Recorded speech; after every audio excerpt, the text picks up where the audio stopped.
Hello नमस्कार साथियों, GCP science classes में आपका हार्दिक अभिनंदन है। उम्मीद कर रहे हैं कि भाई आप लोगों की बोर्ड एग्जाम की तैयारी अच्छी चल रही होगी और बहुत ही जल्द आप लोगों के सामने एक बहुत बड़ा अनाउंसमेंट करने वाले हैं आपकी क्लासों से संदर्भ में। तो ये आप लोगों के लिए बहुत बड़ी खुशखबरी होने वाली है। तो जैसा कि इसमें आप लोगों का बेटा बहुत बड़ा हमें साथ चाहिए, जितना आप लोगों का साथ होगा हम अनाउंसमेंट उतनी ही जल्दी करने वाले हैं। और जैसा कि फिजिक्स के अंदर चैप्टर नंबर 3 का अध्ययन कर रहे थे, जिसके अंदर लास्ट लेक्चर में हम लोगों ने सेलों का संयोजन पढ़ा था और आज उसी क्लास को आगे लेकर आए हुए हैं। अब हमारे 2 टॉपिक और बचे हुए हैं इस चैप्टर को फिनिश करने के लिए। एक हमारा किरचॉफ का नियम और दूसरा हमारा व्हीटस्टोन सिद्ध। तो यहां से एक बोर्ड एग्जाम से 100% प्रश्न आता है, चाहे आपसे व्हीटस्टोन सिद्ध पूछ लिया जाए, चाहे आपसे बेटा किरचॉफ का नियम पूछ लिया जाए। क्लियर? तो चलते हैं, सबसे पहले अध्ययन करेंगे किरचॉफ के नियम का। तो हेडिंग है हमारी किरचॉफ के नियम। किरचॉफ के नियम, ठीक है। अब किरचॉफ के बेटा कितने नियम हैं? 2 नियम हैं।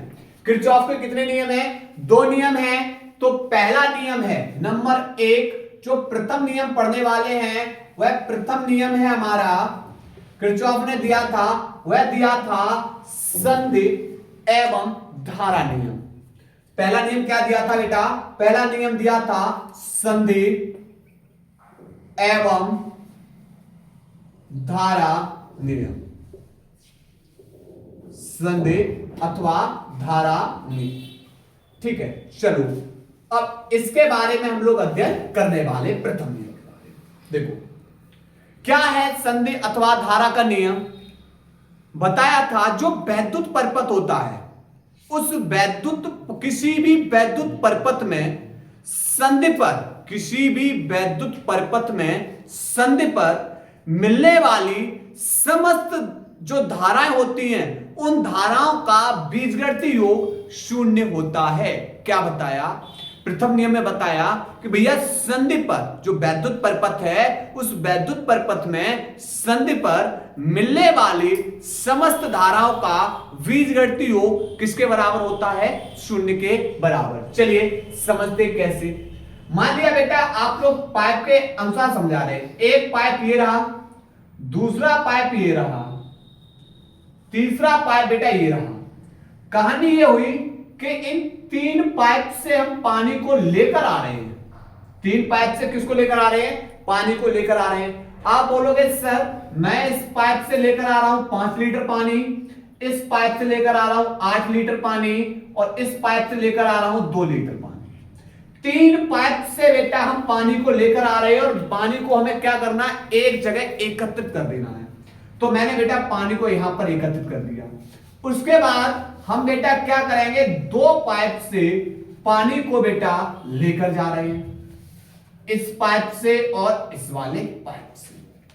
और यहां पर बेटा यहां पर जो 3 पाइप से पानी आ रहा है, 2 पाइप से पानी जा रहा है, मतलब यहां पर क्या हो रही है? इन सभी पाइपों की संधि, इन सभी पाइपों की क्या हो रही है? संधि हो रही है। ठीक, यहां पर मैंने मान लिया बेटा यहां पर जो पानी इस वाले पाइप से लेकर जा रहे हैं वह 11 लीटर लेकर जा रहे हैं। तो मैं आपसे पूछेंगे भाई ये बताओ इस वाले पाइप से कितना पानी जाएगा?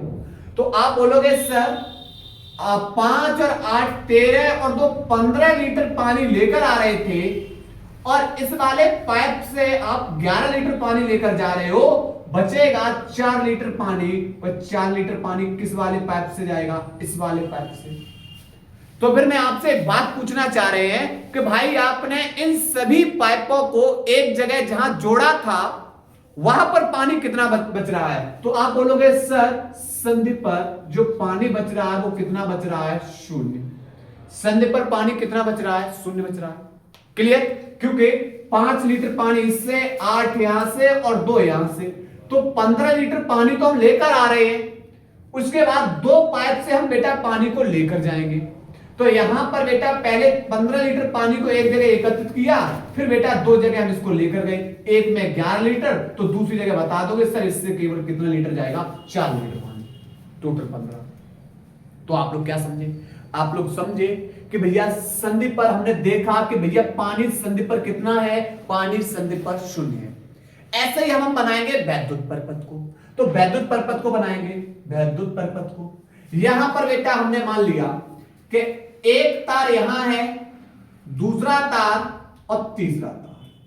इन 3 तार से धारा आ रही है और 2 तार से बेटा हम धारा को क्या कर रहे हैं, लेकर जाएंगे। 3 से धारा को लेकर आएंगे और 2 तार से बेटा धारा को लेकर जाएंगे। यानी 3 तारों की यहां पर और 2 यहां पर संधि। ठीक है, यहां पर सभी तारों की क्या कर दी, संधि। यहां पर क्या कर दी, संधि कर दी। तो यहां पर मैंने मान लिया पहले वाले तार में जो धारा है वो I1 ला रहे हैं, दूसरे वाले तार से धारा I2 ला रहे हैं और तीसरे वाले तार से धारा बेटा I3 ला रहे हैं। 3 तारों से तो धारा लेकर आए, उसके बाद इस चौथे तार से धारा लेकर जा रहे हैं, 5वें तार से भी धारा लेकर जा रहे हैं। तो 2 तारों से धारा लेकर क्या जा रहे हैं, लेकर जा रहे हैं और 3 तारों से धारा लेकर आ रहे हैं। तो आप बोलोगे कि सर संधि पर जितनी भी धाराएं मिलेंगी, संधि पर मिलने वाली समस्त धाराओं का बीजगणितीय योग किसके बराबर होता है, 0 के बराबर होता है। अर्थात सिग्मा आई इक्वल टू किसके, 0 के। सिग्मा आई इक्वल टू 0 के। ठीक, कुछ इस तरीके से। तो अब यहां पर थोड़ी सी इसकी परिभाषा लिख लेते हैं। क्या लिखेंगे, परिभाषा लिखेंगे भाई कि किसी वैद्युत परिपथ में, किसी वैद्युत परिपथ में संधि पर मिलने वाली समस्त धाराओं का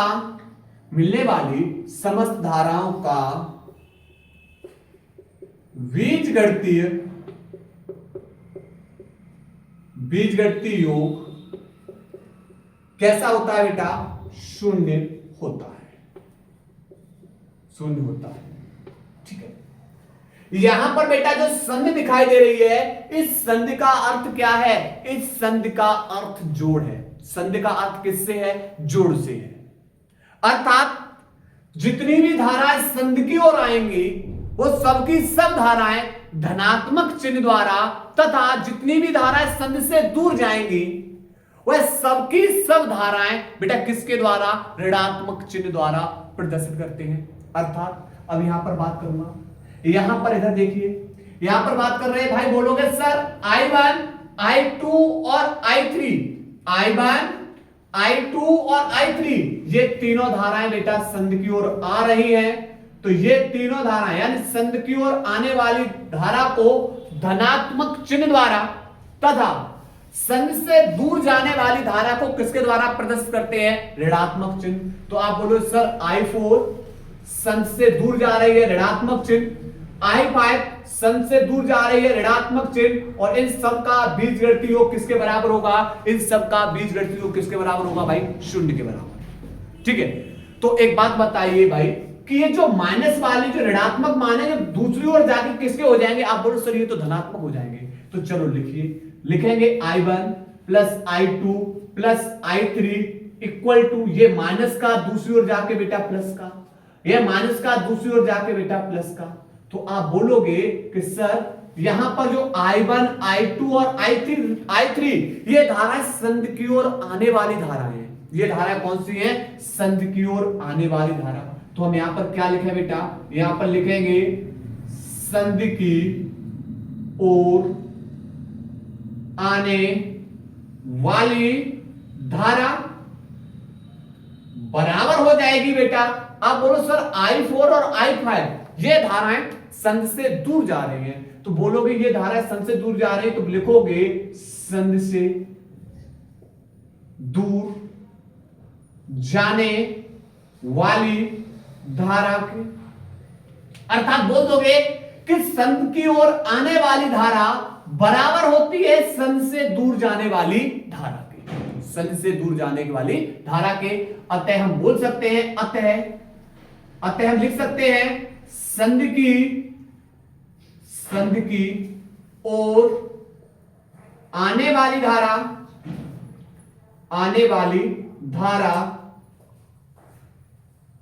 संधि से दूर जाने वाली धारा के बराबर होती है। संधि से दूर जाने वाली धारा के बराबर होती है। अर्थात बेटा यहां पर एक नियम लग गया, और वो कौन सा लग गया? आवेश संरक्षण का नियम।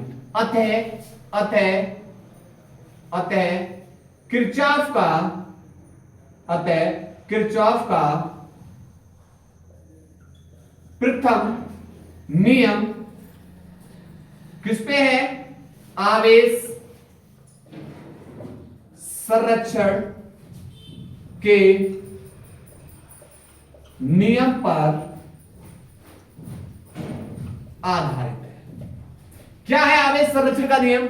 आवेश न तो नष्ट किया जा सकता है, ना ही उत्पन्न, इसे एक रूप से दूसरे रूप में परिवर्तित किया जा सकता है। अर्थात संधि की ओर आने वाली धारा को परिवर्तित कर दिया संधि से दूर जाने वाली धारा। क्लियर?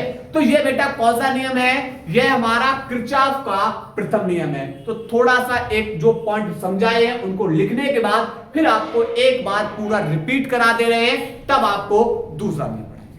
क्लियर? तो यहां लिखेंगे यहां संधि का अर्थ जोड़ है, अर्थात संधि की ओर आने वाली धारा को धनात्मक चिन्ह तथा संधि से दूर जाने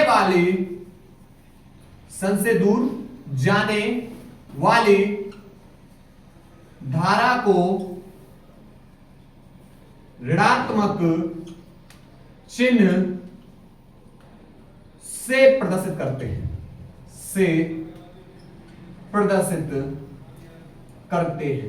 चलिए, यह हमारा बेटा किरचॉफ का प्रथम नियम कंप्लीट हो चुका। अब एक बात पूर्ण रूप से समझ लेते हैं।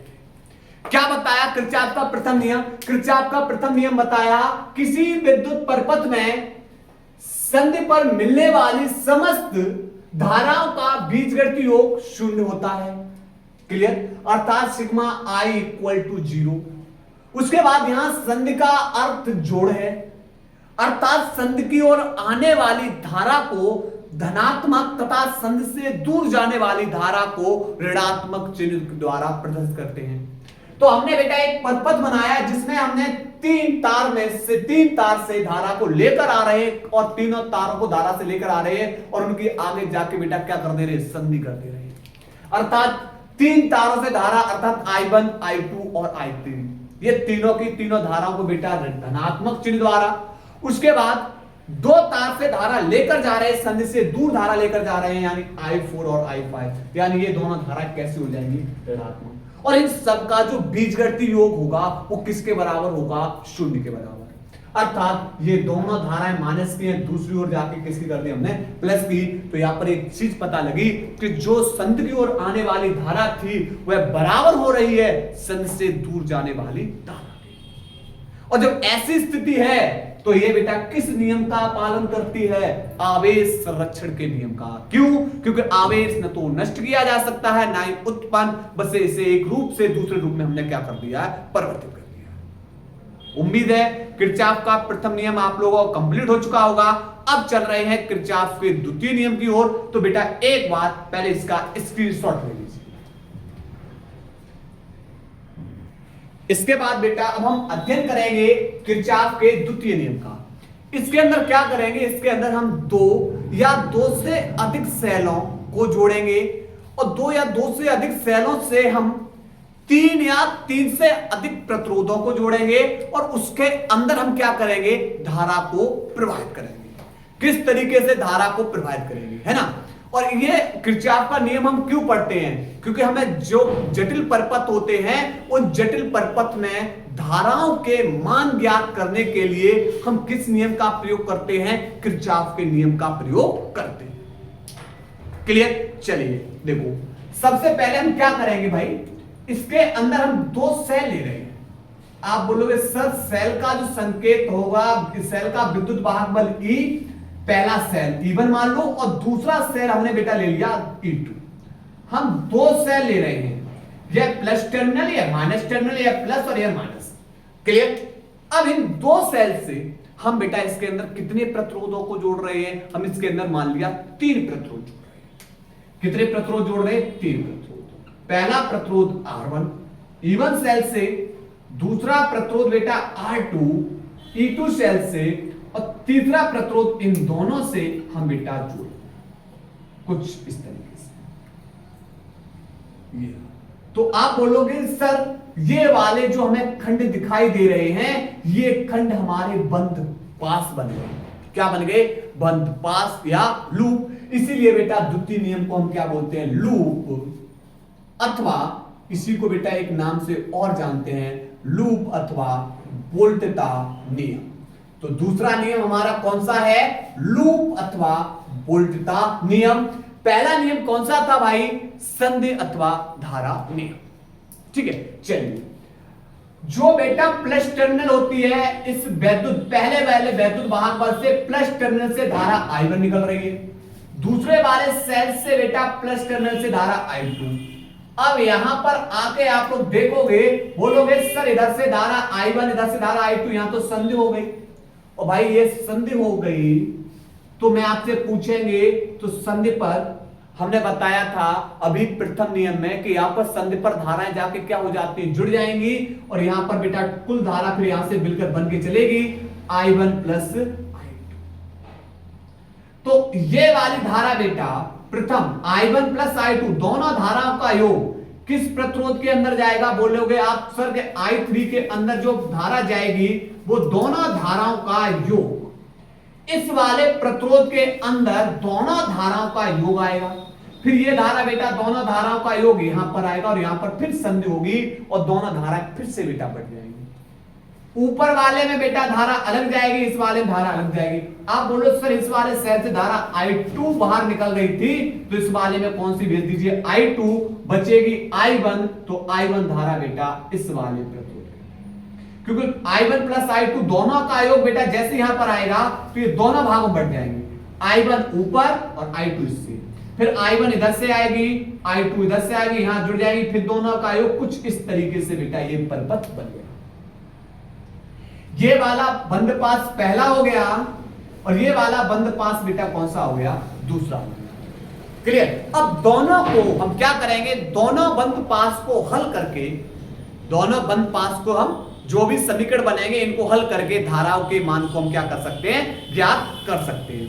क्लियर। तो अब परिभाषा क्या होगी, परिभाषा होगी किसी वैद्युत परपथ में, किसी वैद्युत परपथ में प्रत्येक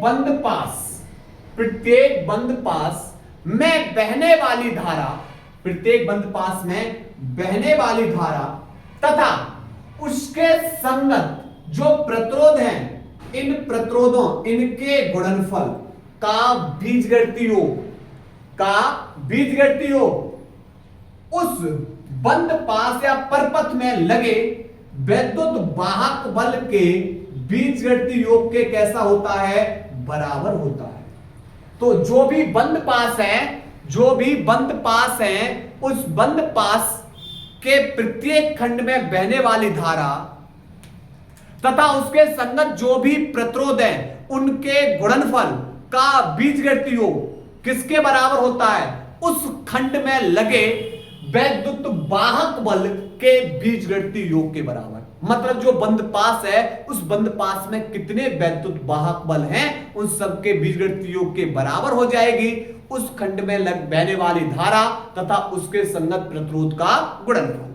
क्लियर। तो ये बेटा हमारा कौन सा नियम होगा, लूप अथवा वोल्टता का नियम। तो इसमें लिखेंगे इस नियम के अनुसार, इस नियम के अनुसार किसी वैद्युत परिपथ में, किसी वैद्युत परिपथ में प्रत्येक बंद पास का मतलब बेटा लूप में बहने वाली धारा तथा उसके संगत प्रतिरोधों के गुणनफलों का बीजगणितीय योग उस बंद पास में लगे विद्युत वाहक बल के बीजगणितीय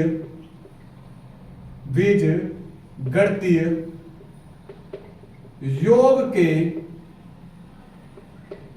बराबर होता है। क्लियर। किसी वैद्युत परिपथ में प्रत्येक बंद पास में बहने वाली धारा तथा उसके संगत प्रतिरोधों के गुणनफल का बीजगणितीय योग उस बंद पास में या बंद खंड में लगे जो वैद्युत वाहक बल हैं, वो लगे वैद्युत वाहक बल के बीजगणितीय योग के कैसा होता है, बराबर होता है। क्लियर। ये हमारा पहला बंद पास रहा। अब इसका नाम दे रहे हैं A B C D E और एफ। प्लस टर्मिनल से धारा, तो पहला बंद पास ये था, दूसरा बंद पास ये था।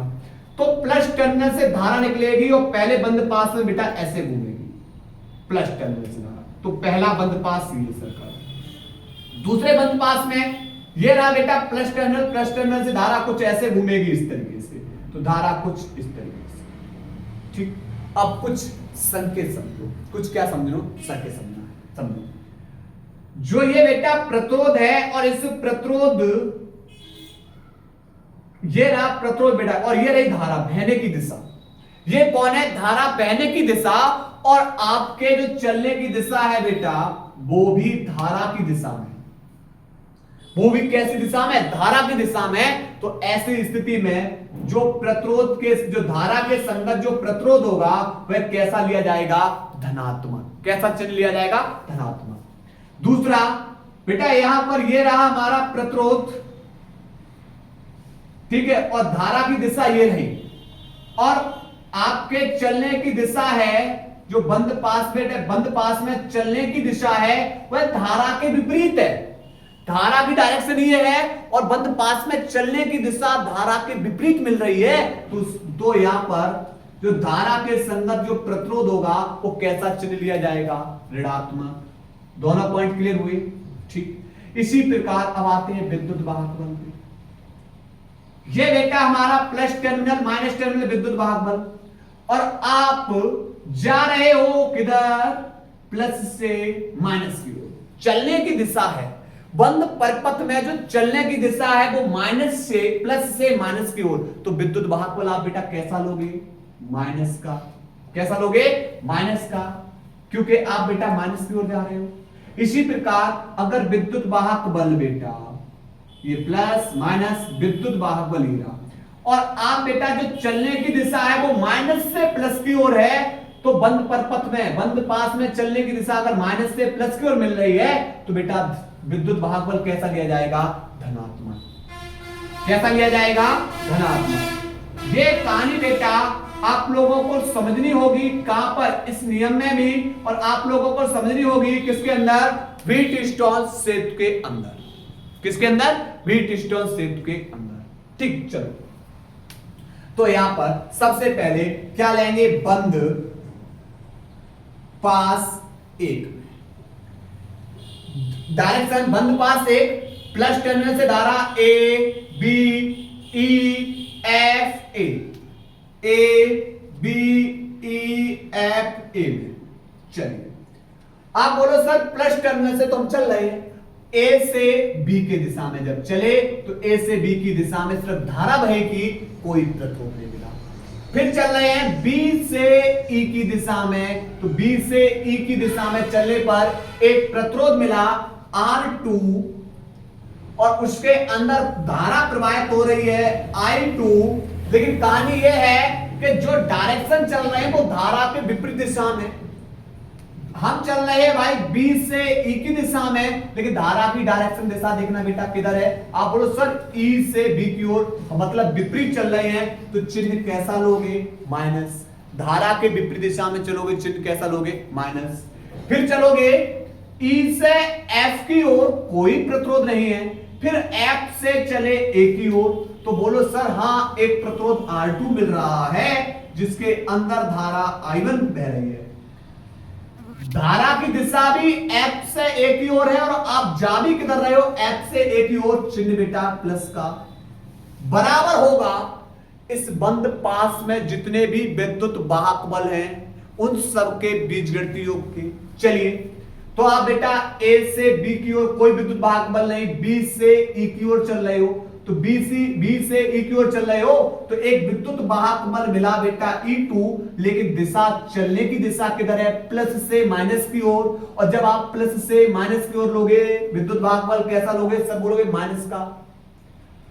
फिर E से F की ओर कोई विद्युत वाहक बल नहीं, लेकिन F से A के बीच में एक विद्युत वाहक बल है और जा भी किधर रहे हो? F से A की ओर, माइनस से प्लस की ओर, तो चिन्ह कैसा लोगे? प्लस का। ठीक, क्रम से लिख लो इसको। तो I1 यहां पर बेटा R1 होगा, तो यहां पर होगा I1 R1 minus I2 R2 बराबर हो जाएगा E2 E1 पहले प्लस का लिख लो, E1 प्लस का पहले लिख लीजिए और माइनस का E2। क्लियर? ये बेटा हमारा समीकरण 1 है। ठीक, इसी प्रकार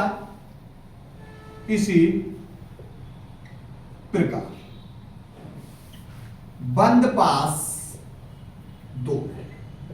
दूसरा बंद पास B C D E B, B C D E B। चलिए चले B से C की ओर चले भाई, कोई प्रतिरोध नहीं है, लेकिन C से जैसे D की ओर चले तो यहां पर धारा के संगत एक प्रतिरोध मिला। कौन सा वाला? R3। कौन सा वाला मिला? R3। चलने की दिशा C से D की ओर धारा की दिशा में, और धारा की दिशा में बेटा तो चिन्ह कैसा लियो? प्लस का। उसके बाद फिर D से E की ओर कोई प्रतिरोध नहीं, लेकिन E से और B के बीच में एक प्रतिरोध मिला। कौन है? R2। और इसमें धारा कौन सी प्रवाहित हो रही है? इसके अंदर धारा I2। ठीक, लेकिन दिशा चलने की है E से B की ओर, धारा की दिशा भी उधर ही है, चिन्ह बेटा प्लस का बराबर होगा इस खंड में लगे विद्युत वाहक बल के।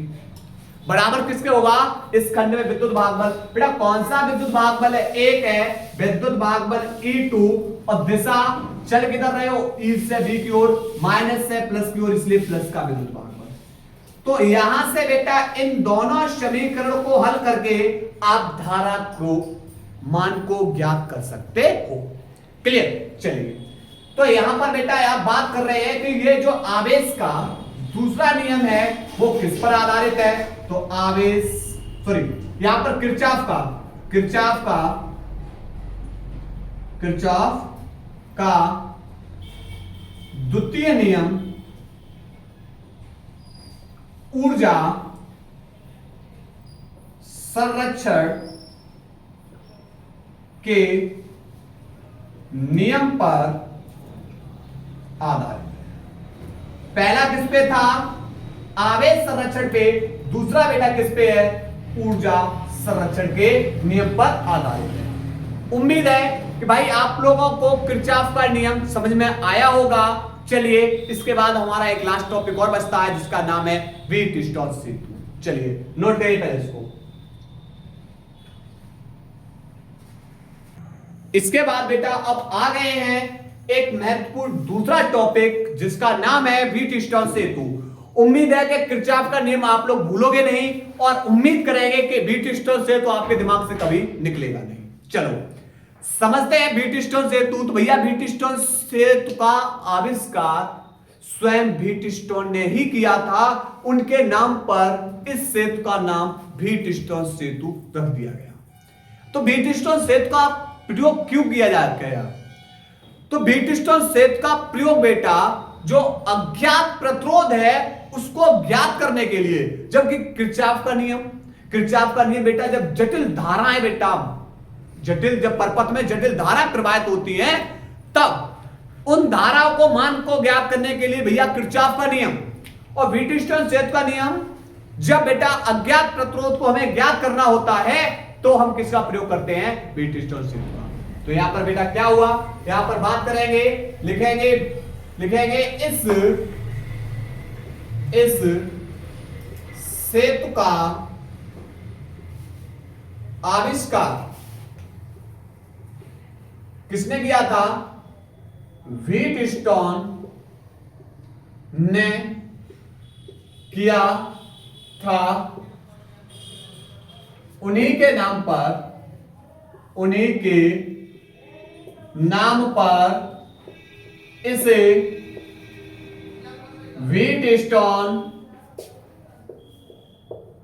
व्हीटस्टोन सेतु कहते हैं। व्हीटस्टोन सेतु कहते हैं। इसका प्रयोग अज्ञात प्रतिरोध को, जो परपथ में अज्ञात प्रतिरोध है, अज्ञात प्रतिरोध को ज्ञात करने में किया जाता है। अज्ञात प्रतिरोध को ज्ञात करने में किया जाता है। क्लियर? अब बात करें बेटा इसकी स्ट्रक्चर, इसकी संरचना कैसे बनाते हैं इसकी संरचना। इसके अंदर बेटा हम क्या लेंगे? 4 प्रतिरोध लेंगे और 4 प्रतिरोध मान लिया PQRS लेंगे और इनको एक श्रेणी क्रम में जोड़कर एक चतुर्भुज बना देंगे और चतुर्भुज का नाम ABCD रख देंगे। कैसे? देखो सबसे पहले बेटा हम क्या लेंगे? 4 प्रतिरोध। पहला P, दूसरा बेटा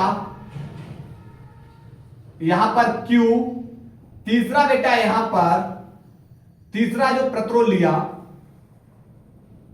वो R और चौथा बेटा हमने जो लिया है वो हमने ले लिया S। तो P Q R S 4 प्रतिरोध, 4 हम बेटा प्रतिरोध लेंगे और चारों प्रतिरोधों को श्रेणी क्रम में जोड़कर एक ABCD चतुर्भुज को बना देते हैं। किसको बना देते हैं? ABCD चतुर्भुज को। क्लियर? इस चतुर्भुज के विकर्ण A और C से, चतुर्भुज के विकर्ण A और C से एक विद्युत वाहक बल तथा एक कुंजी केबल, विद्युत वाहक बल और कुंजी केबल लगा देते हैं। विकर्ण किससे? विकर्ण A और C से एक विद्युत वाहक बल तथा कुंजी केबल लगा देते हैं। इसी प्रकार विकर्ण जो B और D है इससे एक धारा मापी तथा कुंजी हम कौन सी लगा देते हैं बेटा? K2 लगा देते हैं। कुंजी कौन सी लगा देते हैं? K2। और इस परपथ को इस प्रकार संयोजित करते हैं जिससे विकर्ण BD में जो धारा मापी है उसमें कोई विक्षेप उत्पन्न न हो। तो इस स्थिति में जो यह सेतु होगा वह संतुलन की अवस्था में होगा, अर्थात बेटा यहां पर क्या मिलेगा? P/Q बराबर R/S। क्लियर? तो इस चीज को हमें क्या करना है? सिद्ध करना है। तो सबसे पहले हम बेटा जो स्ट्रक्चर जो हमने लिया है इसके अंदर क्या क्या बनाया है उसके बारे में संरचना में लिखते हैं। लिखेंगे इसमें इस परपथ में 4 प्रतिरोध, 4 प्रतिरोध P Q R व S को श्रेणी क्रम में जोड़कर एक चतुर्भुज ए बी सी डी बना लेते हैं, एबीसीडी बना लेते हैं। चतुर्भुज के विकर्ण ए व सी से एक विद्युत वाहक बल, किसको लगाया भैया? एक विद्युत वाहक बल E तथा कुंजी K1 जोड़ देते हैं, क्लियर? इसी प्रकार जो विकर्ण B व D है, विकर्ण B व D से एक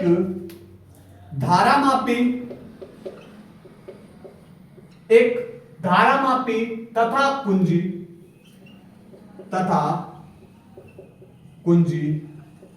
K2 जोड़ देते हैं, परपथ के प्रतिरोधों को इस प्रकार समायोजित करते हैं जिससे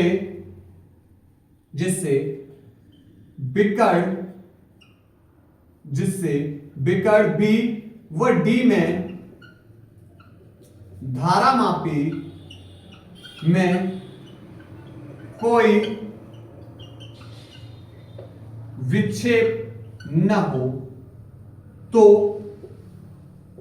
इस स्थिति में परपथ संतुलित अवस्था में होगा। इस स्थिति में जो परपथ होगा बेटा कैसा होगा? संतुलित अवस्था में होगा। क्लियर? अब हम इसके पढ़ने वाले क्रियाविद को, तो पहले एक बार यहां तक का स्क्रीनशॉट लीजिए, उसके बाद फिर हम लोग बेटा क्रियाविद को करेंगे, सिद्ध करेंगे इस सूत्र की स्थापना को P/Q बराबर R/S के। चलिए नोट करिए बेटा इसको। बेटा यहां पर एक काम करना, यहां पर उन्हीं के नाम पर बेटा लिखना, ठीक है? नोट करिए इसको। इसके बाद बेटा अब हम लोग अध्ययन करने वाले हैं सूत्र की स्थापना। किसकी? सूत्र की स्थापना। चलिए कैसे सूत्र की स्थापना करेंगे? जब बेटा हम कुंजी K1 को दबाते हैं, तो कुंजी K1 को दबाने पर इस परपथ में धारा प्रवाहित होना शुरू हो जाती है। कहां से निकलेगी? प्लस टर्मिनल से। कहां पर आएगी? बिंदु A पर। आप बोलोगे सर जैसे ही बिंदु A पर धारा आएगी तो यह धारा बिंदु A पर दो भागों में बढ़ जाएगी, यानी I1 और I2 दो भागों में धारा बढ़ जाएगी। धारा I1 A व B के बीच में, AB भुजा में, और धारा I2 AD भुजा में प्रवाहित होना शुरू हो जाती है। क्लियर? लेकिन हम चारों प्रतिरोधों को इस प्रकार समायोजित करते हैं कि जिससे कि जब हम कुंजी K2 विकर्ण BD में जो कुंजी K2 लगी हुई है उस K2 को दबाने पर धारा मापी में कोई विक्षेप उत्पन्न न हो। जब धारा मापी में कोई विक्षेप उत्पन्न नहीं होगा तो ये वाली धारा बेटा जब बिंदु इधर धारा मापी में नहीं आएगी तो ये धारा बेटा किधर निकल जाएगी? ये धारा I1 चली जाएगी BC भुजा के अंदर। इसी प्रकार जब बेटा इस वाली भुजा में धारा नहीं जाएगी तो ये धारा I2 चली जाएगी बेटा किस दिशा में, DC दिशा में। क्लियर। और यहां पर आके दोनों फिर से धारा जुड़ जाएंगे और कुल धारा फिर से क्या बन जाएगी, I। ठीक। तब यहां पर बेटा दो बंद पास बन जाएंगे, पहला बंद पास ये वाला और दूसरा बंद पास बेटा ये वाला, और इन पे लगाएंगे कौन सा नियम, किरचॉफ वोल्टा नियम। कौन सा वाला, KVL law, KVL law, Kirchhoff voltage नियम से। पहला बंद पास एक, बंद पास एक, क्या देखोगे बंद पास एक में, कहां से, A से B, बंद पास A से B, B से D, D से A। पहला बंद पास ये पूर्व से, ये वाला इधर बंद पास, और दूसरा बंद पास ये। ठीक। चलिए, धारा की दिशा में धारा के संगत प्रतिरोध धनात्मक, धारा के विपरीत दिशा में धारा के संगत प्रतिरोध ऋणात्मक बराबर हो जाएंगे उस खंड में जो आपने बंद पास लिया, उस खंड में जितने भी विद्युत वाहक बल लगे हुए उनके। चलिए, तो पहले चलोगे बेटा A से B की ओर बेटा, धारा की दिशा में ही A से B की ओर जा रहे हो तो धारा I1 है, लेकिन इसका प्रतिरोध कौन है, P है। धारा की दिशा में आप जा रहे हो A से B की दिशा में, चिन्ह बेटा प्लस का। फिर B से D के बीच में बेटा, B से D के बीच में कोई प्रतिरोध नहीं है। फिर बेटा D से चले A की ओर, लेकिन धारा किधर बह रही है, धारा A से D की ओर जा रही है। आप बोलोगे सर चिन्ह माइनस का, धारा है I2, प्रतिरोध है R, इक्वल टू इस खंड में बेटा कोई भी विद्युत वाहक बल नहीं लगा हुआ है, बराबर किसके हो जाएगा, 0 के। विद्युत वाहक बल जो लगा होता E1 E2 E3 को लिख देते। ठीक है, ये माइनस का मान दूसरी ओर जाके बेटा किसका हो जाएगा, प्लस का मान। तो I1P बराबर हो जाएगा I2P। समीकरण नंबर 1 क्लियर। इसी प्रकार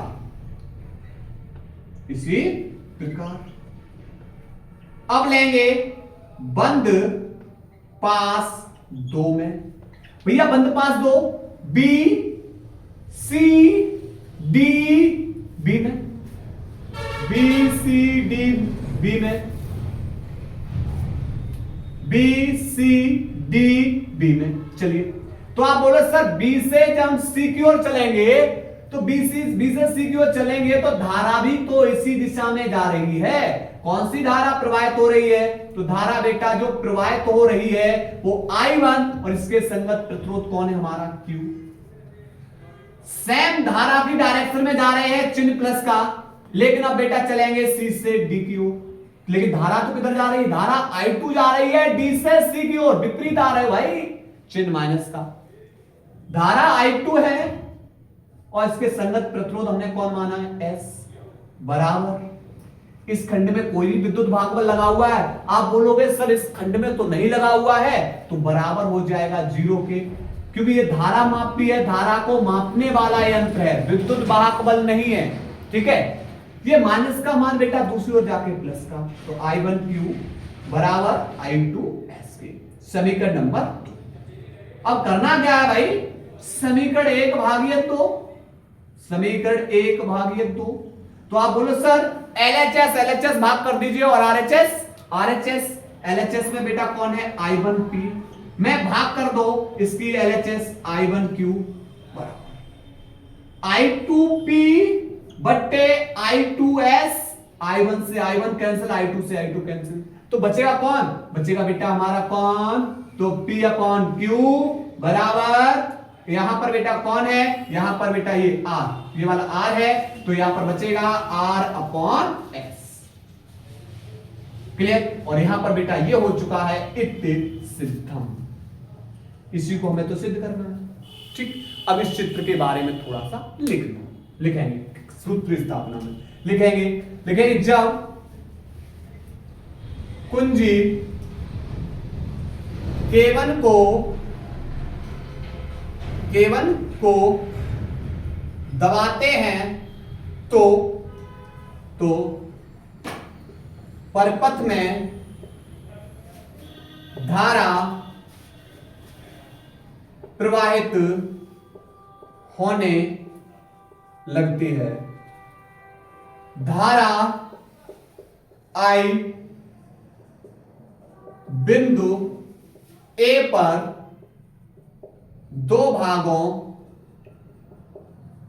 I1 व I2 में विभाजित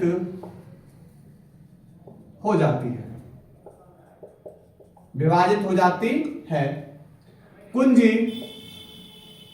विभाजित हो जाती है। धारा I1 भुजा AB में तथा धारा I2 भुजा AD में प्रवाहित होने लगती है। क्लियर? यहां तक कहानी क्लियर हुई। अब कहानी क्या होगी? अब प्रतिरोधों को इस प्रकार समायोजित करते हैं जिससे कुंजी K2 दबाने पर धारा मापी में कोई विक्षेप ना हो। मतलब इस प्रकार हम बेटा परपथ को समायोजित करेंगे कि हम जब कुंजी K2 को दबाएंगे तो इस धारा मापी में कोई विक्षेप न हो। तब BC भुजा में वही धारा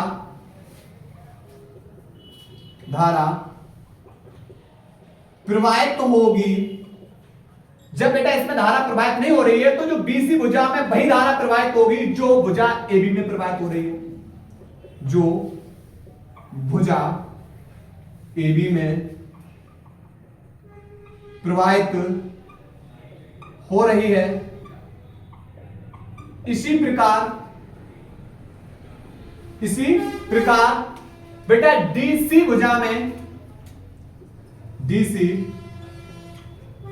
में वही धारा प्रवाहित होगी जो भुजा AD में प्रवाहित हो रही है। भुजा AD में प्रवाहित हो रही है। AD में प्रवाहित होगी। क्लियर?